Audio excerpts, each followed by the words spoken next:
Good morning! I hope everybody had a terrific Labor Day weekend. Lots of things hopefully to do.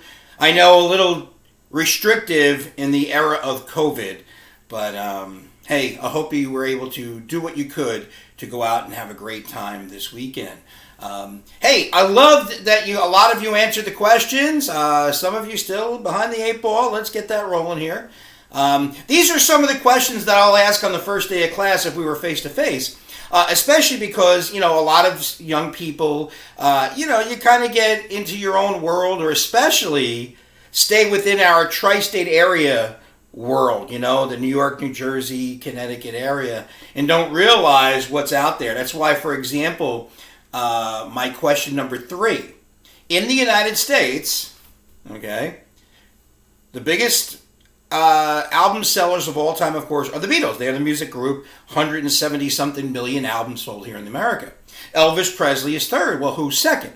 Well, of course, it's funny because if we were face-to-face and I asked you that question without you looking it up first, a lot of you would have said, Jay-Z or Blake or Drake. I'm sorry, not Blake. Drake or something to that effect. And you don't realize that there's another type of music outside the New York City area that's pretty popular in America, and that, of course, is country music. And Garth Brooks is number 2 with about 158 million albums sold just in America alone. He's also very big in other countries around the world. And the thing that's amazing about Garth Brooks is, the Beatles, their first album came out in 1962. Then, of course, in 1964 is when they came to America. Elvis Presley's first album came out in 1954. And over the years, people would buy the same album. They would just buy it in whatever different format it came in. Some had, of course, the disc, the LP. Some had the 8-track tape. Got to ask your grandparents about that one. The cassette tape, and then, of course, finally the CD. And then maybe some have bought the album digitally. Whereas Garth Brooks, his first album wasn't until 1990. And that's CDs. That means pretty much he sold a ton of music in a relatively short period of time, because his first album came out in 1989, 1990. By 1998, he had actually stopped recording. He actually had scaled back considerably because his children were young. He wanted to help raise them. So he stayed home, man. Why not? He sold like 150 million albums or 140 million albums within an 8 or 9 year span. So he raised his kids once they were out of high school. Then he started to go out on the road again.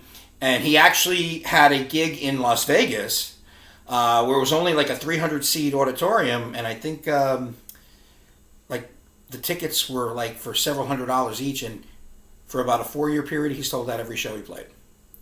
And then, of course, some of you may remember last year, he played the first ever outdoor concert at the stadium at the University of Notre Dame. So and that was, I think, on NBC had that concert. So Garth Brooks, of course. If you look at it, what woman, one album is the biggest selling album of any woman in American history? Some may think it's Madonna, Whitney Houston, or maybe Gwen Stefani. No, it's Shania Twain. Okay, she has sold about 21 million copies of her album from 1997. So, just to get you to think out of the box a little bit on that first day of class is what I usually like to do. I'm just going to adjust this just a little bit here. There we go. Only because I got a couple of things that I'm going to be showing. I've decided to do something I didn't do during the most recent semesters where I was teaching online. I've decided that I need some whiteboards here, so we're going to use some whiteboards today. I just wanted to adjust the camera here. So I want to finish up Chapter 1, and Chapter 1 gives you some of the basics. But I want to get into something a little more specific, and that, of course, is television, and tell you a little story about a great television story in the history of TV. And it was one of the most interesting questions I wanted to ask, because, again, I said to you in the opening video last week, one of the great things about this class is that mass media is always constantly changing. And more than ever, television is just off the charts changing. Okay? I'll give you a great example. Some of you, if you happen to watch it, the #1 show for NBC right now, I believe, is that show called This Is Us. And there are some of you who watch it, your faithful watchers. Even if not, you've probably seen a commercial for This Is Us. And it may get 9 million people watch it when it has its, first run episodes. Well, you go back about 20 years ago, 22 years ago, and Friends, ER, even go back a little further to Seinfeld, okay, 22, 23 years ago. They were averaging about 28 million people every time a new run episode came on. So you can see there's been a real big change in the television landscape. And especially what's really changed it is the subscription and the streaming services. Actually, subscription, not so much. I mean, you could count subscription as... I kind of separate them in the sense that subscription to me is like HBO, Showtime, and such. But streaming, that's of course your Netflix, your Hulu, your Amazon Prime, your Disney Plus, okay? And what these are doing to the television landscape is amazing. I mean, we were teaching this class, last fall, and we watched it happen when Disney Plus. We of course were talking all about it when Disney Plus arrived. 10 million subscribers in the first day, and of course, why not? Not only were you getting every single item that Disney has ever produced, and of course Disney's been around since 1928 with Steamboat Willie, but then of course you throw in the Star Wars movies and especially the Marvel comics. So it was huge to see. And again, Netflix was starting to lose money. They were losing subscribers until COVID hit. And then people were home. And I remember on social media, people like, hey, anybody know something? They're like, I need something to watch. I need something to binge. What's a new series? And of course, there are a lot of series that were produced by Netflix that a lot of people hadn't seen yet that now have seen. And once Hollywood is now starting to get back to work, you're now going to see new episodes of a lot of these shows that became immensely popular during this COVID era. So this whole era of television has just changed so much, and there's so many choices. And I think, to me, that's absolutely wonderful. I think it's always been great to have choices, because for the longest time, you didn't have many choices. Matter of fact, for example, in television, if you go back, starting around 1948, okay, that's when the first ever television networks appeared in America. And of course, they were CBS, which we see on Channel 2 here in New York City, where all the New York stations are the flagship stations of these networks. CBS, which is on Channel 2, NBC, which is on Channel 4, and then ABC on Channel 7. These were the big three television networks. Okay? And pretty much for several decades, they were the only three networks. Now, living in the New York City area, which is the number one biggest television market in America, we actually had three other independent stations. They were WNEW, which is on Channel 5, WOR, Channel 9, and WPIX, Channel 11. And then later on, we added WNET, which is the PBS station, on Channel 13. So we actually had 7 television stations. We were the lucky ones. In much of the country, because producing putting out a signal and the type of electric bills that you get and the amount of money it takes to maintain a television station, most TV markets only had 3, maybe 4 TV stations if they were lucky. So they would have the big 3 and then maybe a 4th one. Now, in 1993, I went to graduate school in Indiana State University in Terre Haute, Indiana. And when it came to what we call VHF, which is Channel 2 to Channel 13, that's the strongest over-the-air signal. They only had 2. They had the CBS affiliate, which was Channel 10, the NBC affiliate, which was Channel 2, and then the ABC affiliate was actually Channel 38, or a UHF station. Okay? Some of you who are Spanish-speaking students, know that the two Spanish television stations in our area, which carry both Telemundo and Univision, are actually Channel 41 and Channel 47. So for the longest time, if you wanted to watch those channels in the New York City area, you had to get a special UHF antenna to watch those channels. So for the longest time, this was it. And then, of course, cable television came. Now, I'm going to mark that as about 1977. That's about the time that my family got cable TV. And here in the Northeast, we were ahead of the rest of the country when it came to getting cable television. Well, now this was able to allow more channels to come in, and it was a little bit slow. But then finally, you found networks that were strictly on cable. 1979, we saw the debut of CNN, Cable News Network. The Entertainment, Sports, and Programming Network, ESPN, also debuted in 1979.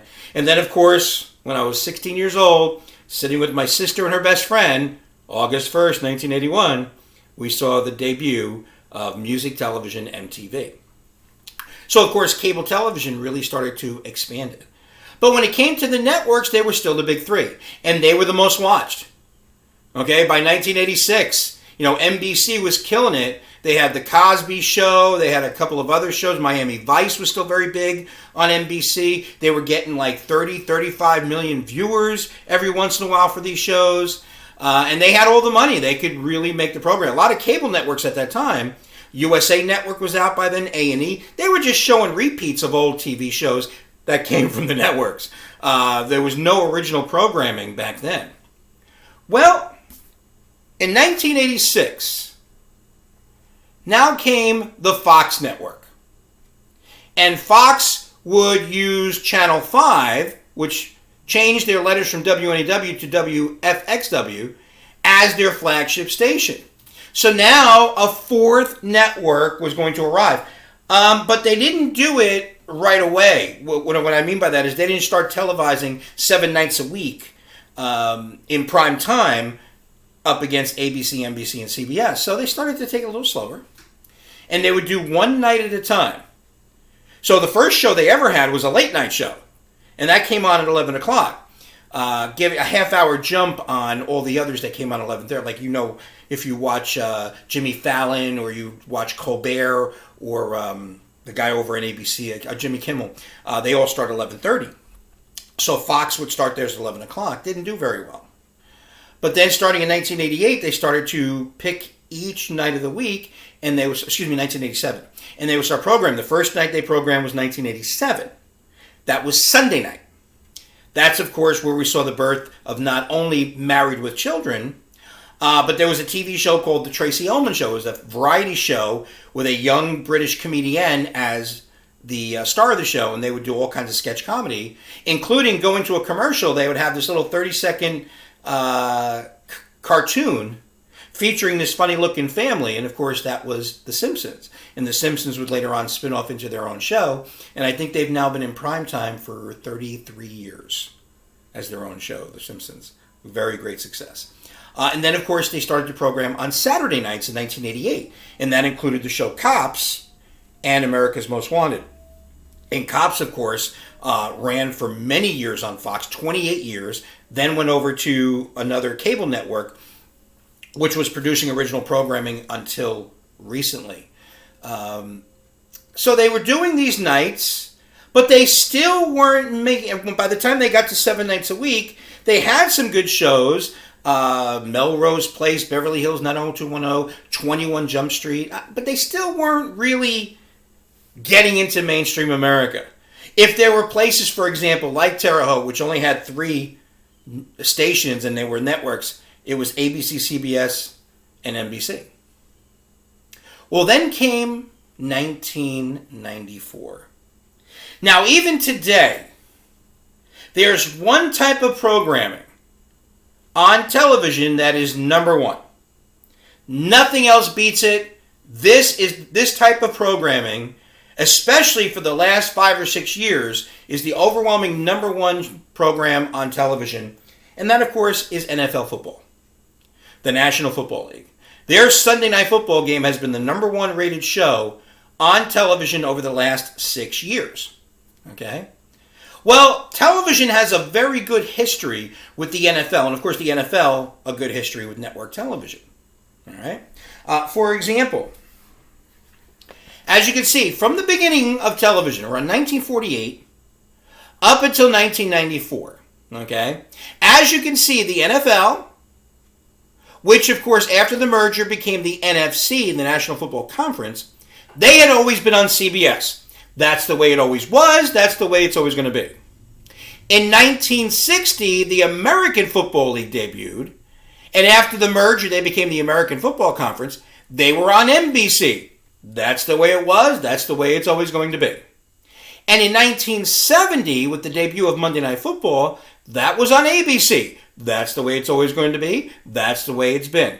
And then later on in the 80s, a company owned by ABC called ESPN would also have Sunday Night Football. So you had Sunday Night Football, Monday Night Football on ABC, AFL, AFC games on NBC, and the NFL, NFC on CBS. That's the way it's been. That's the way it's always going to be.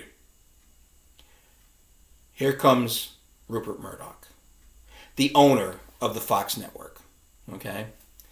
In 1994, early 1994, I think it was January, the NFL is negotiating its new contracts for the next 4 years with the TV networks. And pretty much it's going to be the same. All right, CBS, you're going to get the NFC games for $700 million for the next 4 years.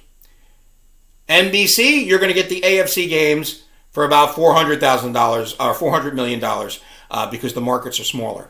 And then, of course, ABC, you'll get Sunday Night Football on ESPN, Monday Night Football on ABC, a couple $100 million over the next 4 years. And they were about to sign the contracts until NFL Commissioner Paul Tagliabue got a phone call from Rupert Murdoch, who owned the Fox network. And he said, how much is CBS bidding for the NFC games? And Goodell, not Roger Goodell, Paul Tagliabue, the commissioner, says, well, they bid at $700 million for the next 4 years. Murdoch says, I'll give you $1.1 billion. So Tagliabue says, okay. He turns to CBS and says, you know that agreement we've had since like the beginning of time? It's gone unless you can match it. And of course, CBS did everything it could. Its parent company, Viacom, started selling things off. They came within a couple $100 million, they got to like $950 million, but it couldn't match the offer made by Rupert Murdoch. So starting in the fall, September of 1994, the NFL or NFC would now be on the Fox network. Well, this was huge. This changed the landscape of network television completely. And remember when I told you, now in New York City, that was okay. We already had all these network affiliates. But for example, in Terre Haute, Indiana, I watched this happen. WBAK ABC, within 3 days after the announcement, changed to Fox 38 because so many fans out there were fans of the Chicago Bears and were fans of the Vikings and the Packers. Said, what, I'm not going to get those games anymore? Boom. You better change your network affiliation, which they did. Now, here's the reason why. When you hear that old saying, in order to make money, you got to spend money. Here's the reason why Rupert Murdoch spent that money. Because no matter what he was going to do, he was now, with the NFL, going to get full exposure to all the top television markets. For example, he was now guaranteed to get maximum number of viewers in market number 1, New York, because of the New York Giants. Market number 2, Los Angeles, because back then they still had the Los Angeles Rams. This was before the Rams moved to St. Louis. Number 3, you have the Chicago Bears. Number 4, you have the Philadelphia Eagles. Number 5, you have the Dallas Cowboys. Number 6, you have the San Francisco 49ers. Number 8, you have the Atlanta Falcons. Number 9, you had the then Washington Redskins. Number 11, you have the Detroit Lions. Number 12, you have the Phoenix and then Arizona Cardinals. Number 13, you have the Tampa Bay Buccaneers. Number 14, you have the Seattle Seahawks. Number 15, you have the Minnesota Vikings. And what would happen is that during these telecasts, I mean, you'd have, for example, I'd be watching a Giants game back in 1995. And the announcer would be like, hands off to Ty Wheatley, runs to the outside, gains 3 yards, 2nd down and 7. And as Ty Wheatley, a Giants running back, is running back to the huddle, Bart Simpson would be following him. And of course, they would promote that the Simpsons would be coming on tonight at 8:30 right here on Fox. And they were constantly using the NFL cast to promote their other programs. And it worked to perfection. Because thanks to the incredible amount of money that Murdoch made through advertising revenue with all these NFL games, and the millions upon tens of millions of people now watching Fox, he was able to then start building. It wasn't but a year or so after he acquired the NFC package that he started something called the Fox News Channel, which for the past year has been the #1 overall most watched television network in America. Not just cable, and not just cable news. It is now the most watched television network in America. A lot of that has to do, of course, with like ABC, NBC, not being able to have any original programming because nobody was filming during a lot of the shutdown. So Fox News Channel is #1 overall. And of course, it also allowed his people to now start developing and have the kind of money they needed to really start developing programs. And in 2002, I think it was 2001, there debuted a show on Fox that would end up becoming the #1 rated show for 7 consecutive years. And that, of course, was, oh my God, I forgot it. The one with Simon Cowell. What's that show called? Oh my God, I completely blanked. You know what I'm talking about. The show with Simon Cowell and Paula Abdul were the judges, and the other guy used to call everybody dog. No, dog, you can't do this. No, dog. Oh my God, why am I blanking on this show? It was #1 for 7 straight years. And it really took Fox to the stratosphere. Why? Because in order to make money, you got to spend money, and that's what Rupert Murdoch did. All right. No assignment right now, but Thursday morning, I want you to have read through the chapter on books. We're going to talk a little bit about the history of books, and then I will give you quiz questions. What do you think? We weren't going to have that now? Yeah. You're going to get an assignment. All right, you guys, read over that book chapter, and I'll see you on Thursday morning.